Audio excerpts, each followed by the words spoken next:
মধ্যপ্রাচ্যের যুদ্ধ পরিস্থিতিতে দেশে জ্বালানির দাম বাড়ার শঙ্কায় ফিলিং স্টেশনগুলোতে জ্বালানি তেল কেনার হিড়িক পড়েছে। ট্যাঙ্ক পূর্ণ করে তেল নিচ্ছেন অনেকেই। ক্রেতাদের চাপে অনেক পাম্প মালিক জ্বালানি বিক্রি সাময়িক বন্ধ রাখার সিদ্ধান্ত নিচ্ছে। আর এই সুযোগে অনেক পাম্প মালিক জ্বালানির দাম লিটারে 2 থেকে 3 টাকা বাড়িয়ে দিয়েছেন। দর্শক, প্রতিনিধিদের তথ্য ছবিতে দেখুন প্রতিবেদন। তেলের দাম বাড়ার শঙ্কায় শুক্রবার সকাল থেকেই দেশের পাম্পগুলোতে দেখা গেছে ব্যক্তিগত গাড়ি ও মোটরসাইকেলের উপচে পড়া ভিড়। লাইনে দাঁড়িয়েও চাহিদা মতো তেল না পেয়ে চালকদের ক্ষোভ প্রকাশ করতে দেখা গেছে। ক্রেতারা জানান, অধিকাংশ পাম্পে মোটরসাইকেলের জন্য 500 টাকার বেশি তেল পাওয়া যাচ্ছে না। বিভিন্ন তেল পাম্প আসলে বন্ধ করে দিয়েছে, এই কারণে মানুষের মনে একটু আতঙ্ক। জনগণ মনে করছে যে তেল সামনে পাওয়া যাবে কিনা, এই জন্য যার যার মতো নিয়ে নিচ্ছে, এতে সংকট আরো ঘনীভূত হচ্ছে।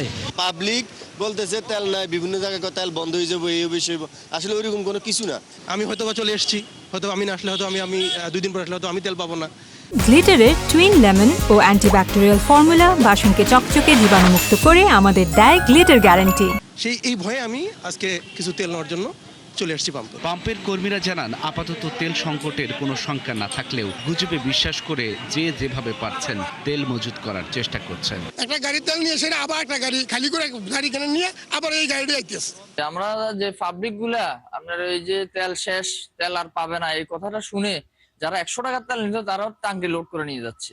মানুষ এত অস্থির হয়ে গেছে, এটা আমরা বুঝলাম না। তেল পর্যটনের তেল আছে আমাদের, মানুষ কেন করছে আমরা এটাই জানলাম না। পাম্প কর্মীরা আরো জানান, সবাই বাড়ি থেকে বালতি, বোতল, ড্রাম যে যা পারছেন নিয়ে আসছেন। তাই বাধ্য হয়ে বেশিরভাগ পাম্পেই এখন ঝুলছে নোটিশ, এখানে বোতল বা কন্টেনারে জ্বালানি দেওয়া হয় না। কাস্টমার বাড়ির থেকে বালতি নিয়ে আসতেছে, ড্যাগ নিয়ে আসতেছে। বাংলাদেশে অভাব পড়ে নাই, তেল আছে অজস্র। 2 দিন বন্ধর কারণে এই ঝামেলাটা চলতেছে আমাদের। লোকের এত প্রেশার যে তেল আমার আর মাত্র 1 ঘন্টা মতো সাপোর্ট দিতে পারবো, তারপর তেল শেষ হয়ে যাবে। কিন্তু সেখানে রবিবার পর্যন্ত থাকার কথা ছিল। লোকের এত প্রেশার যে আমরা আসলে কন্ট্রোল করতে পারতেছি না। এই মাসে প্রতি লিটার অকটেন 120 টাকা, পেট্রোল 116 টাকা, ডিজেল 100 টাকা এবং কেরোসিন 112 টাকা দরে নির্ধারিত পাম্পগুলোতে বিক্রি হচ্ছে। বিশ্ববাজারে অস্থিরতা থাকলেও বাংলাদেশে এই মাসের জন্য নির্ধারিত এই মূল্যেই গ্রাহকরা জ্বালানি সংগ্রহ করতে পারছেন। আল ইমরান, 71।